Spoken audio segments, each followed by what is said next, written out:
नमस्कार दोस्तों, एक बार फिर से आप सभी का स्वागत है सृजन क्लासेस के डिजिटल प्लेटफॉर्म पर, जहां पर हम बात कर रहे थे फिजिक्स वाले चैप्टर्स की। फिजिक्स में हम बात कर रहे थे दोस्तों मैग्नेट वाले की, क्योंकि हमने इलेक्ट्रिक वाला पार्ट पढ़ लिया था। उसके बाद जैसे हमने मैग्नेट स्टार्ट किया था तो मैग्नेट के बारे में मैंने थोड़ा सा हिस्ट्री आपको बताई थी कि चुंबक बेसिकली होती क्या है।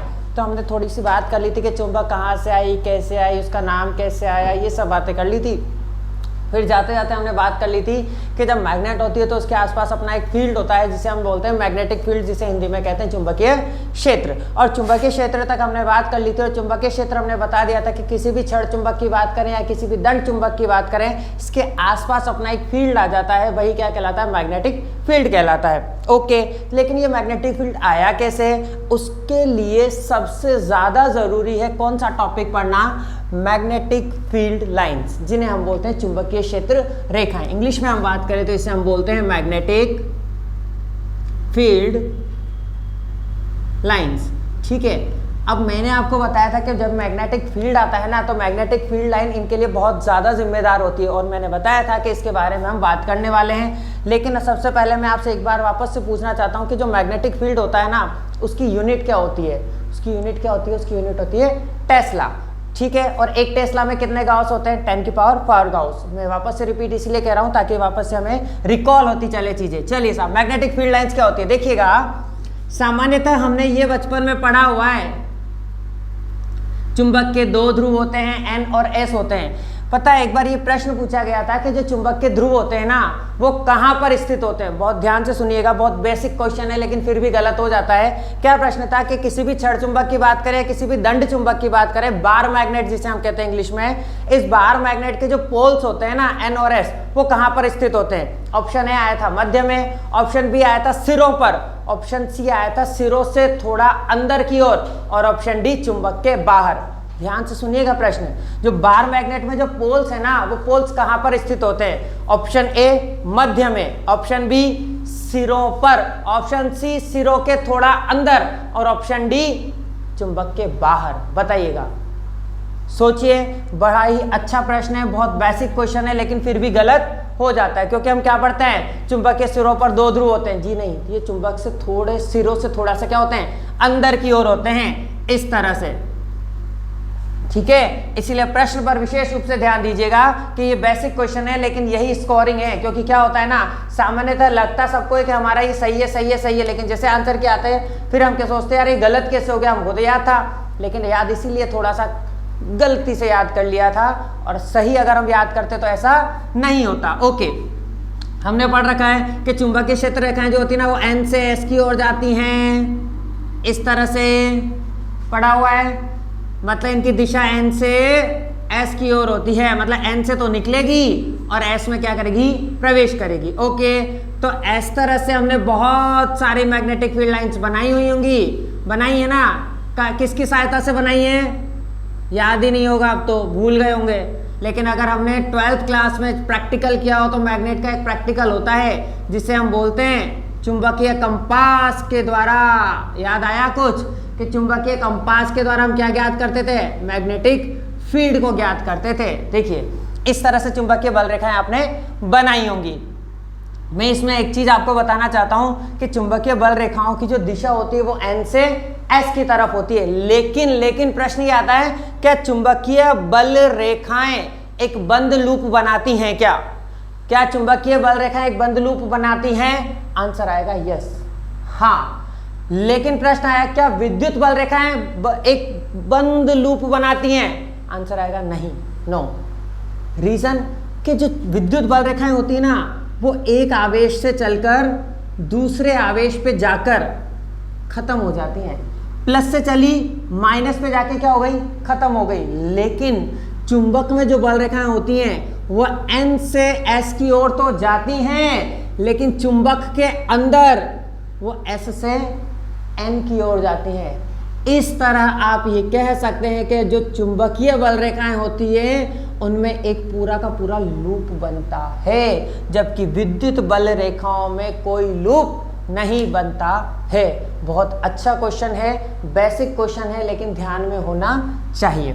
चलिए साहब, चुंबकीय बल रेखाएं क्या होती है मैं एक बार आपको जल्दी से शॉर्ट में बता देता हूं। वैसे बोला मैंने पूरा है, लेकिन अगर शॉर्ट एंड स्वीट की बात करें तो क्या बताऊं मैं पॉइंट के हिसाब से, ये काल्पनिक रेखाएं होती हैं, इनका वास्तव में कोई अस्तित्व नहीं है, वास्तव में कोई अस्तित्व नहीं है, सिर्फ हमें पता रखना चाहिए कि मैग्नेटिक फील्ड एक्चुअल में कहाँ है, उसके लिए हम मैग्नेटिक फील्ड लाइन जनरेट करते हैं। काल्पनिक रेखाएं होती हैं जो चुंबक के चारों ओर क्या हो जाती हैं, प्रदर्शित हो जाती हैं, चुंबक के चारों ओर प्रदर्शित होती हैं।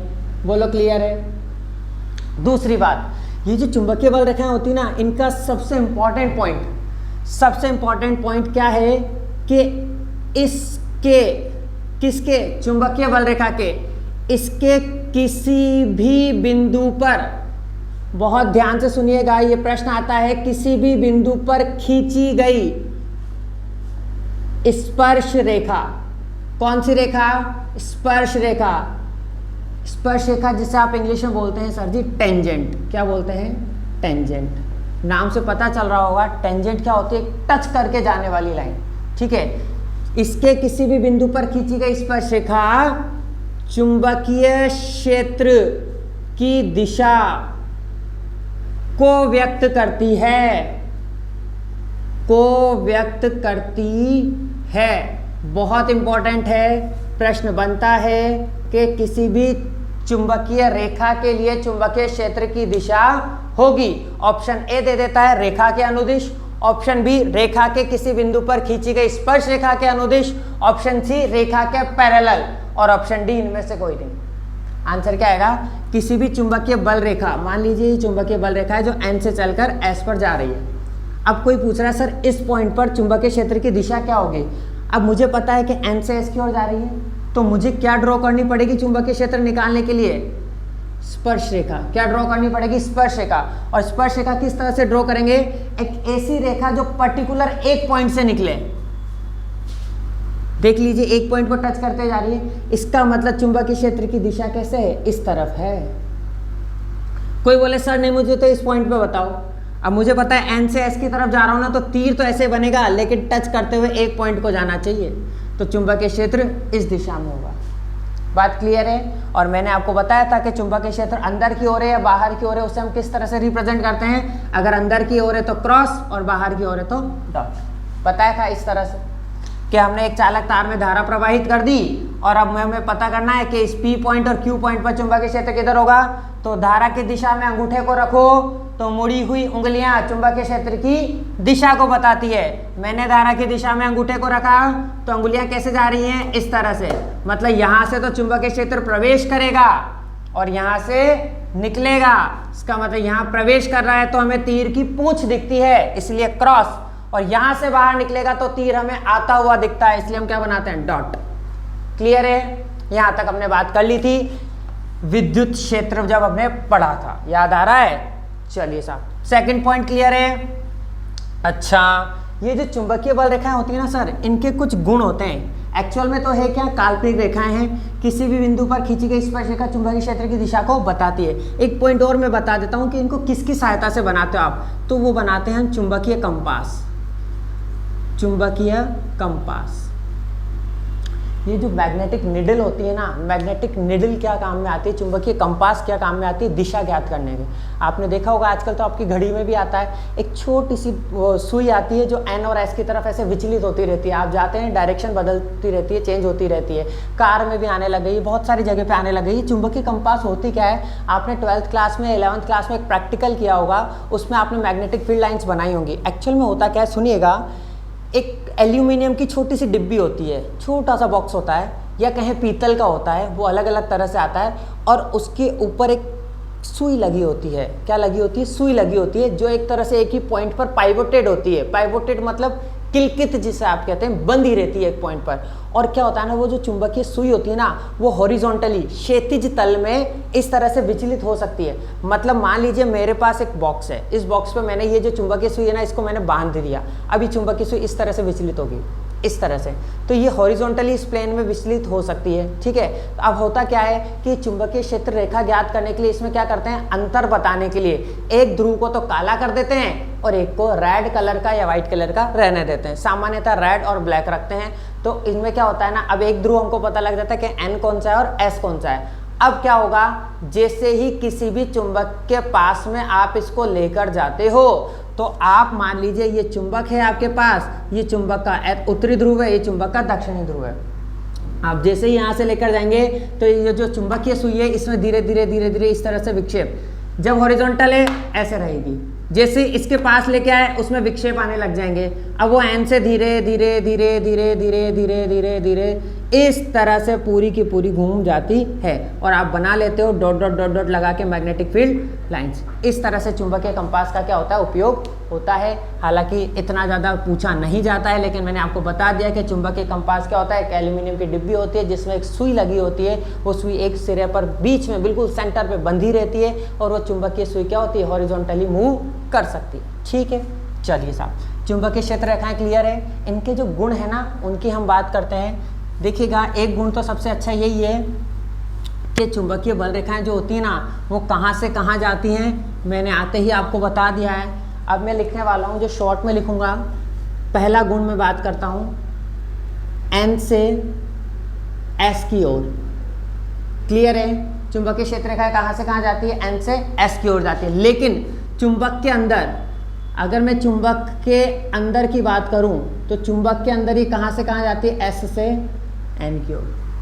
ठीक है, दूसरा गुण, ये एक कौन सा लूप बनाती हैं, बंद लूप, जिसे आप इंग्लिश में बोलते हैं क्लोज्ड लूप बनाती हैं।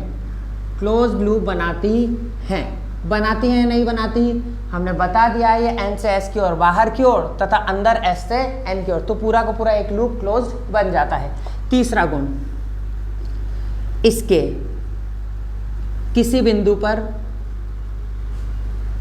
इसके किसी बिंदु पर खींची गई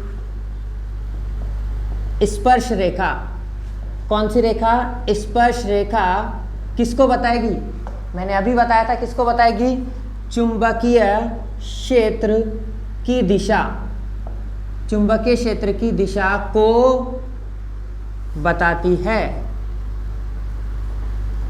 ठीक है, एक तो ये इंपॉर्टेंट है। और अब जो नेक्स्ट लिखने वाला हूं ना, ये बहुत ज़्यादा इंपॉर्टेंट है। क्या है, प्रश्न आता है, दो चुंबकीय बल रेखाएं एक दूसरे को नहीं काटती हैं, विशेष रूप से ध्यान दीजिएगा, नहीं काटती हैं। अब ऑप्शन में दे देता है क्यों। प्रश्न पूछा जा रहा है कि दो चुंबकीय बल रेखाएं एक दूसरे को नहीं काटती हैं, प्रश्न आ रहा है सर जी क्यों, क्या जवाब देंगे। मैंने बनाई थी ना, तो मैंने आपने देखा होगा कि मैंने काटी क्या एक दूसरे को, एक दूसरे से थोड़ी ऐसे दूर ही गई, देखो एक दूसरे से कट नहीं किया, नहीं किया ना, क्यों नहीं किया, उसका प्रश्न का जवाब बताइएगा। ऑप्शन दे देता है बहुत सारे, लेकिन आंसर आएगा इसका, क्या आंसर देंगे, क्योंकि ध्यान दीजिएगा, क्योंकि इनके कटान बिंदु, इंटरसेक्शन पॉइंट जो है, पॉइंट ऑफ इंटरसेक्शन, कटान बिंदु पर चुंबकीय क्षेत्र की दो दिशाएं हो जाएंगी, जो कि असंभव है। बहुत इंपॉर्टेंट है, क्यों नहीं काटती हैं, क्योंकि जहां पर ये काटेंगी ना उस बिंदु पर चुंबकीय क्षेत्र की कितनी दिशाएं हो जाएंगी, दो। लेकिन जबकि हमको पता है कि जो चुंबकीय क्षेत्र होता है वो तो पर्टिकुलर एक ही डायरेक्शन में होता है, एन से एस की तरफ ही होता है। तो चुंबकीय क्षेत्र की कितनी दिशा हो जाएंगी, दो। कैसे हो जाएंगी, देखिएगा ध्यान से। मेरे पास एक चुंबकीय बल रेखा ये रही और दूसरी चुंबकीय बल रेखा ये रही, मान लीजिए इन्होंने काट दिया। अब देखो, इस पॉइंट पे बात करूंगा चुंबकीय क्षेत्र, आप आराम से टेंजेंट ड्रॉ कर लोगे। इस पॉइंट पे बात करूंगा, टेंजेंट ड्रॉ कर लोगे। लेकिन अगर इस पॉइंट पे बात कर रहा हूं मैं, इस पॉइंट पर अगर मैं बात कर रहा हूं, तो इस चुंबकीय बल रेखा के लिए तो चुंबकीय क्षेत्र हो गया इधर, क्लियर है। और इसी पॉइंट पर अगर इस चुंबकीय बल रेखा के लिए बात करूंगा तो इधर, इसका मतलब एक ही बिंदु पर चुंबकीय क्षेत्र दो दो दिशा में हो सकता है क्या? नहीं हो सकता है। यही कारण है कि चुंबकीय बल रेखाएं एक दूसरे को नहीं काटती हैं। क्यों नहीं काटती हैं? क्योंकि इनके कटान बिंदु पर चुंबकीय क्षेत्र की कितनी दिशाएं हो जाएंगी? दो दिशाएं हो जाएंगी, जो कि क्या है? असंभव है, क्योंकि चुंबकीय क्षेत्र पर्टिकुलर एक ही डायरेक्शन में होता है किसी भी एक रेखा के लिए। क्लियर है ना? कोई समस्या? चलिए साहब, ये चारों पॉइंट क्लियर है। नेक्स्ट पॉइंट की हम बात करते हैं। देखिएगा नेक्स्ट पॉइंट क्या है। बड़े इजी क्वेश्चंस हैं, ज़्यादा टफ नहीं है, लेकिन थ्योरेटिकल चैप्टर है, इसलिए प्रश्न भी थ्योरेटिकल ही आएगा। पांचवा, जहां चुंबकीय क्षेत्र रेखाएं अधिक या कहें पास पास होती हैं, वहां चुंबकीय क्षेत्र क्या होता है सर जी? प्रबल होता है। ऑब्वियसली होगा, जहां मैग्नेटिक फील्ड लाइंस बंच के रूप में आ जाएगी, एक गुच्छे के रूप में आ जाएगी, वहां पर मैग्नेटिक फील्ड भी क्या होगा? ज्यादा होगा, क्योंकि मैग्नेटिक फील्ड को बताती कौन है? चुंबकीय बल रेखाएं बताती है ना। तो जितनी ज्यादा बल रेखाएं हो जाएंगी, वहां पर उतनी ही ज्यादा प्रोबेबिलिटी बन जाती है कि मैग्नेटिक फील्ड उतना ही क्या रहता है? ज्यादा रहता है। ठीक है। और जहां दूर दूर होती हैं,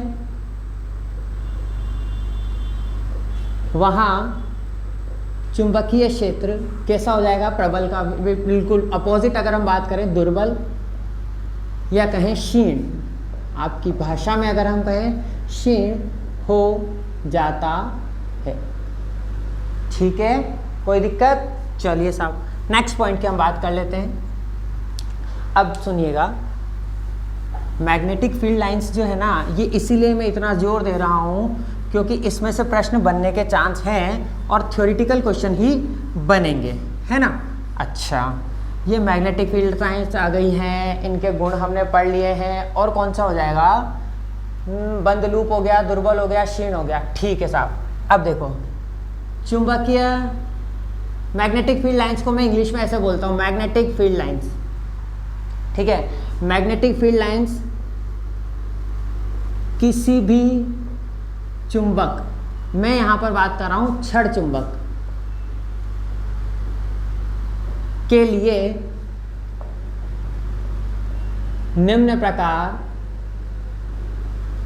प्रदर्शित की जाती है। किस तरह से प्रदर्शित करते हैं एक बार मैं बता देता हूं। प्रदर्शित की जाती हैं, एक छोटा सा डायग्राम बना लेते हैं और उसी से हम जल्दी से स्पष्ट कर देंगे। मैंने दो ध्रुव ले लिए, N और S। ठीक है, N से चलेंगी, S पे जाएंगी, N से चलेंगी, S पे जाएंगी। फिर अगली मैग्नेटिक फील्ड लाइंस आई, N से चलेगी, S पे जाएगी, N से चलेगी, S पे जाएगी। इस तरह से एक लूप बनता जाता है। आप ध्यान से देखिएगा, क्या मैंने एक दूसरे को टच किया? क्या मैंने एक दूसरे को काटा? नहीं काटा है। रीजन क्यों नहीं काटा है? क्योंकि चुंबकीय क्षेत्र रेखाएं एक दूसरे को नहीं काटेंगी। अगर काटेंगी तो एक ही बिंदु पर दो चुंबकीय क्षेत्र हो जाएंगे, जो कि क्या हो जाएंगे? असंभव हो जाएंगे। और भी इस तरह से बनेंगी, उसको मैंने समझाने के लिए इस दृष्टि से इस तरह से बना दिया है। देखो, N से जाएंगी मतलब डायरेक्शन कुछ इस तरह से होगी। N से जा रही हैं, S में प्रवेश कर रही हैं, N से जा रही हैं, S में प्रवेश कर रही हैं। ये देखिए, N से जा रही हैं, N से जा रही हैं और S में प्रवेश कर रही हैं। ये N से जा रही हैं और S में प्रवेश कर रही हैं, S में प्रवेश कर रही हैं। तो इस तरह की डायरेक्शन, बिल्कुल ध्यान से देखिएगा। प्रश्न डायग्राम बन के भी आ सकता है, डायग्राम में भी पूछा जा सकता है, इसलिए एरो का विशेष रूप से ध्यान रखिएगा। प्रवेश कर रही हैं या निकल रही हैं, इनमें भी गलतियां हो जाती हैं। एक तरफ का एरो मत देखिएगा कि N से निकल रही हैं, वो तो ठीक है, लेकिन S में जानी भी चाहिए, ऐसे नहीं होता है। ठीक है, चलिए अब ध्यान से मुझे देख के बताओ, इसमें चुंबकीय क्षेत्र प्रबल किधर है और चुंबकीय क्षेत्र दुर्बल किधर है? मैं ये पूछना चाह रहा हूं कि इस क्षण चुंबक के लिए चुंबकीय क्षेत्र प्रबल कहाँ है? ध्रुवों पर है, मध्य में है, चुंबक के बाहर है, कहाँ पर है? अब आप देखेंगे कि यार ज्यादातर बंच जहां पर बन रहा है वो बंच तो कहां पे बन रहा है, एन और एस पर। इसका मतलब जो चुंबकीय क्षेत्र प्रबल होता है वो कहां पर होता है सर जी, ध्रुवों पर, जिन्हें हम बोलते हैं एन व एस पर। और कोई बोले कितना होता है, क्या एन पे ज्यादा होता है या एस पे ज्यादा होता है? चुंबकीय जो क्षेत्र है वो एन पे ज्यादा है या एस पे ज्यादा है? आंसर आएगा दोनों पे समान। इनकी जो ध्रुव प्रबलता है ना, आकर्षण की जो क्षमता है, इनकी ध्रुवों की प्रबलता, ध्रुवों के द्वारा वस्तुओं को आकर्षित करने की क्षमता ध्रुव प्रबलता कहलाती है। दोनों पे क्या है, एक समान है। बहुत इंपॉर्टेंट क्वेश्चन है ये जो मैं बोल रहा हूँ, इस शब्द ही शब्द में बहुत सारे प्रश्न बन रहे हैं, एक एक सेंटेंस में एक एक क्वेश्चन बन रहा है और थियोरेटिकल क्वेश्चन ऐसे ही उठ के आएगा। ठीक है, ध्रुवों पर है क्या, चुंबकीय क्षेत्र कितना प्रबल, कैसा है, एक समान। बात समझ में आ गई? तो चुंबकीय क्षेत्र दुर्बल कहाँ होगा? देखो आप देखेंगे कि यार यहाँ पे बंच तो नहीं बन रहा लेकिन मैग्नेटिक फील्ड लाइंस तो आ रही है, यहाँ पे भी बंच तो नहीं बन रहा लेकिन मैग्नेटिक फील्ड लाइंस तो आ रही है, लेकिन यहाँ पे बंच बन रहा है तो यहाँ प्रबल, उससे थोड़ा कम कम कम कम कम कम। इसका मतलब बाहर तो है तो सही लेकिन अंदर मैंने ज्यादा मैग्नेटिक फील्ड लाइंस बनाई क्या, नहीं बनाई। इसीलिए पूछा जाता है कि जो चुंबकीय क्षेत्र होता है ना, वो चुंबक के जो मध्य भाग है ना, ये मध्य भाग, वहां पर कैसा होता है, दुर्बल होता है। तो प्रश्न आएगा तो आप आंसर दे दीजिएगा कि चुंबकीय क्षेत्र प्रबल कहाँ पर होता है, आंसर आएगा सिरों पर। और अगर हम बात करें चुंबकीय क्षेत्र दुर्बल कहाँ पर होता है, आंसर आएगा चुंबक के मध्य में। बोलो क्लियर है? जो हमने मैग्नेट पढ़ा उससे रिलेटेड मैग्नेटिक फील्ड लाइंस बहुत इंपॉर्टेंट थी, इसीलिए मैंने आपको जोर दिया है। मैं इसको रफ कर रहा हूँ और जल्दी से वापस से रिपीट करता हुआ चलूँगा। एक बार जल्दी से आंखें बंद करके और सोचते चलना कि क्या क्या लिखा था। ठीक है, चलो साहब। सबसे पहले मैग्नेटिक फील्ड लाइंस जो होती हैं वो काल्पनिक रेखाएं होती हैं जो चुंबकीय क्षेत्र को प्रदर्शित करती हैं। मैग्नेटिक फील्ड लाइंस जब भी बनती हैं एक क्लोज लूप बनाती हैं, बाहर की ओर एन से एस तथा अंदर की ओर एस से एन की ओर जाती हैं। चुंबकीय क्षेत्र रेखा के किसी भी बिंदु पर खींची गई स्पर्शिका चुंबकीय क्षेत्र की दिशा को बताती हैं। चुंबकीय क्षेत्र रेखा एक दूसरे को कभी भी नहीं काटती हैं, अगर काटेंगी तो एक ही बिंदु पर चुंबकीय क्षेत्र की कितनी दिशाएं हो जाएंगी, दो दिशाएं हो जाएंगी, जो कि क्या है, पॉसिबल नहीं है। मैग्नेटिक फील्ड लाइंस जब भी प्रदर्शित की जाएंगी तो जहां पर ध्रुव है वहां पर चुंबकीय क्षेत्र प्रबल होगा तथा चुंबकीय क्षेत्र दुर्बल कहें या कम कहें, कहां पर होगा, चुंबक के बिल्कुल मध्य भाग में होगा, क्योंकि वहां पर चुंबकीय बल रेखाएं ज्यादा नहीं आ पाती हैं। ओके, अब हमसे ये भी प्रश्न पूछा जा सकता है कि डायरेक्शन के अकॉर्डिंग कि चुंबक के लिए कौन सा डायग्राम सही प्रदर्शित करता है। ध्यान दीजिएगा, चुंबकीय क्षेत्र का एन से तो निकलेंगी और एस में प्रवेश करेंगी। यहाँ तक हमने बात कर ली है। इसमें किसी को कोई समस्या है क्या? यहाँ तक हमने बात कर ली है। चलिए सब आगे हम बात करें। मेरे पास एक छड़ चुंबक है एन और एस, ये मैं सिर्फ एक नोट के रूप में लिखा रहा हूँ और याद रखिएगा जो ये नोट होते हैं ना, ये सबसे ज़्यादा काम के होते हैं। ठीक है, क्यों होते हैं? क्योंकि प्रश्न कभी कभी इनसे पूछ लिया जाता है। एक अच्छा सा डायग्राम बनाते हैं सुंदर सा, ये देखिएगा, ये छड़ चुंबक। ओके, एन और एस इसके दो ध्रुव हैं। मैंने एक छड़ चुंबक को स्वतंत्रता पूर्वक लटका दिया धागे से बांधकर। अब प्रश्न आता है कि चुंबक को जब स्वतंत्रतापूर्वक लटकाया जाता है तो ये चुंबक कौन सी दिशा में जाकर ठहरती है, चुंबक कौन सी दिशा में जाकर ठहरती है? तो हमने सबने पढ़ा हुआ है एन और एस डायरेक्शन में उत्तर और दक्षिण ध्रुव रहते हैं और उत्तर और दक्षिण डायरेक्शन में जाकर ठहर जाती है। अब आता है सर जी, हमारी जो पृथ्वी है ना, मैंने आपको उस दिन भी बताया था, पृथ्वी एक चुंबक की तरह व्यवहार करती है, लेकिन इसमें ध्यान दीजिएगा,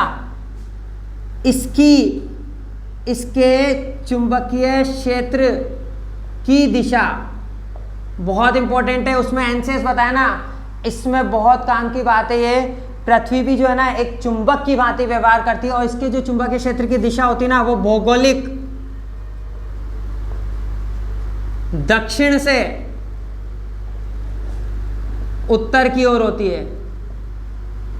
पृथ्वी के लिए बात कर रहा हूं मैं, पृथ्वी के लिए बात कर रहा हूं कि पृथ्वी भी होती है ना जो एक चुंबक की तरह व्यवहार करती है और इसके जो चुंबकीय क्षेत्र की दिशा होती है वो इसके भौगोलिक दक्षिण से कहां होती है, भौगोलिक उत्तर की ओर होती है। लेकिन अब बात आती है कि सर जी ये जो क्षण चुंबक है ना, इसका कौन सा उत्तरी ध्रुव माने और कौन सा दक्षिण माने। पृथ्वी तो एक चुंबक मान लिया आपने, लेकिन इसको जब आपने लटका दिया उसमें मेंशन भी नहीं है कहाँ एन है कहाँ एस है, और आप पता कैसे लगाएंगे। तो जब भी किसी चुंबक को स्वतंत्रता पूर्वक, जब किसी क्षण चुंबक को स्वतंत्रता पूर्वक लटकाया जाता है या शांत पानी में रखा जाता है, या शांत पानी में रखा जाता है, तो यह सदैव उत्तर दक्षिण दिशा में ठहरती है, उत्तर दक्षिण दिशा में ठहरती है। इसका वह सिरा जो भौगोलिक, इसका वह सिरा जो भौगोलिक उत्तर की ओर होता है,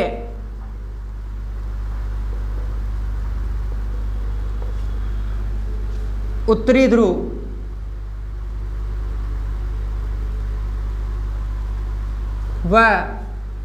वह सिरा जो भौगोलिक दक्षिण की ओर होता है,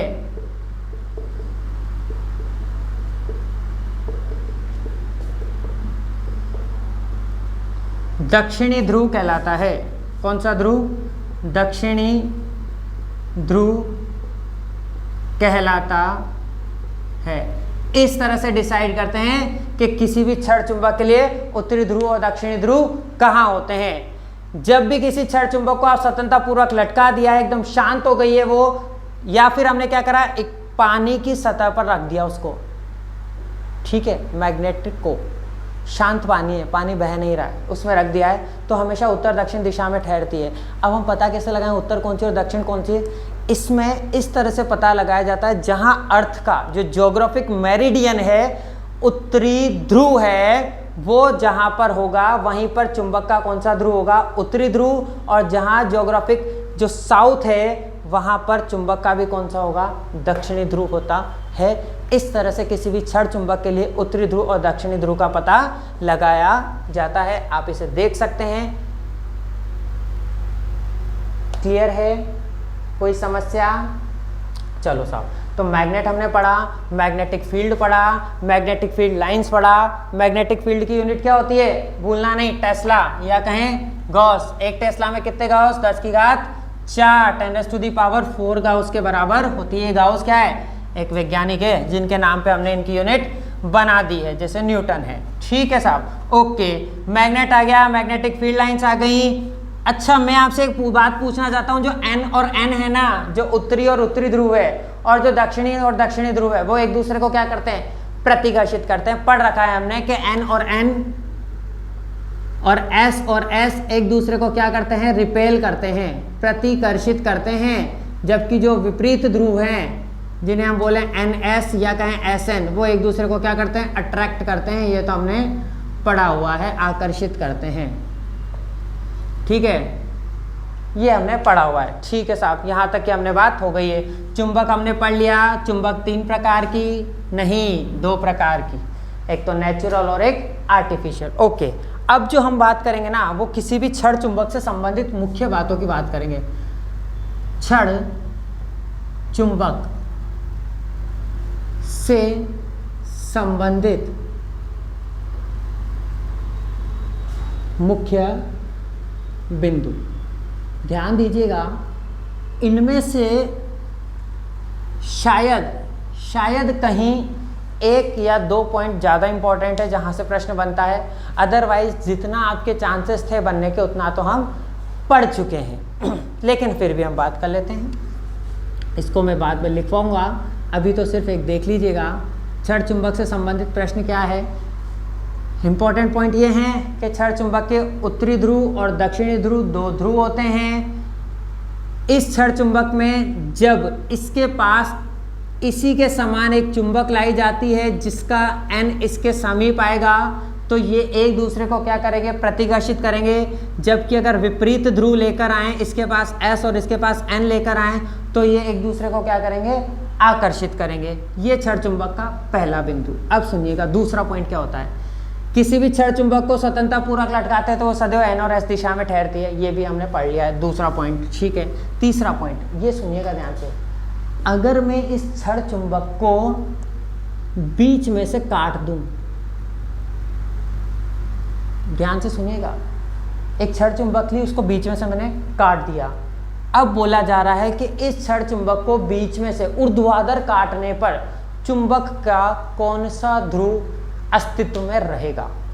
ध्यान से सुनिएगा, प्रश्न आता है किसी भी क्षण चुंबक को ऊर्ध्वाधर काटने पर चुंबक का कौन सा ध्रुव अस्तित्व में रहेगा। ऑप्शन ए केवल उत्तरी ध्रुव, ऑप्शन बी केवल दक्षिणी ध्रुव, ऑप्शन सी दोनों ध्रुव अस्तित्व में रहेंगे, और ऑप्शन डी चुंबक का कोई ध्रुव अस्तित्व में नहीं रहेगा, दोनों ध्रुव समाप्त हो जाएंगे। आंसर क्या देंगे सर?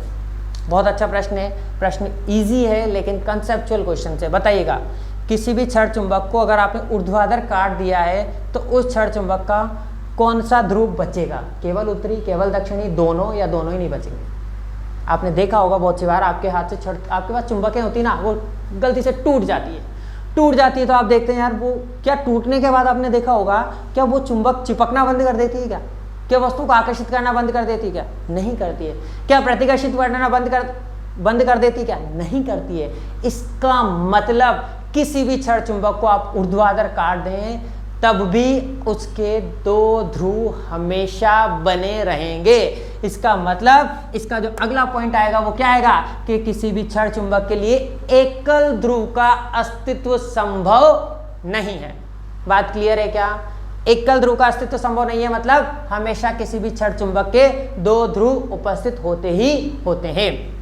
ये जो ध्रुव है ना, इसकी अपनी एक ध्रुव प्रबलता होती है m, इस ध्रुव की अपनी एक ध्रुव प्रबलता होती है m। ठीक है, वो बात अलग है कि अगर आपने ऊर्ध्वाधर काटा ना, ध्यान से सुनिएगा, ऊर्ध्वाधर काटा है ना, तो देखो इसकी जो लंबाई थी ये l, मान लीजिए प्रभावी लंबाई है l, मान लीजिए अभी तो l लंबाई है। मैंने जैसे इसको काटा ना तो इसकी लंबाई तो कम हो गई है, लंबाई तो आधी हो गई है, लेकिन इसकी जो ये ध्रुव प्रबलता है ना, इस पे कोई फर्क नहीं पड़ा।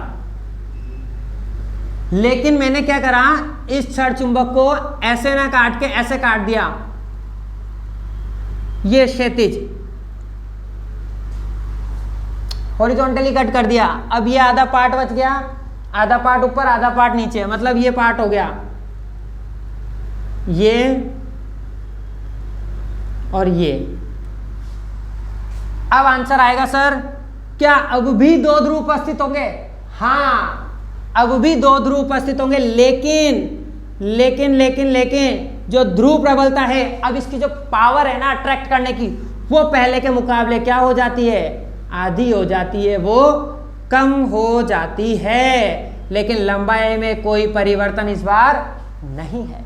तो इस तरह के जो प्रश्न है वो हम इस पे बात करेंगे, लेकिन नेक्स्ट लेक्चर में। ठीक है, तो क्षण चुंबक से संबंधित प्रश्नों की या कहें इंपॉर्टेंट पॉइंट्स की हम बात करेंगे नेक्स्ट लेक्चर में। आज के लिए इतना ही। Thank you so much.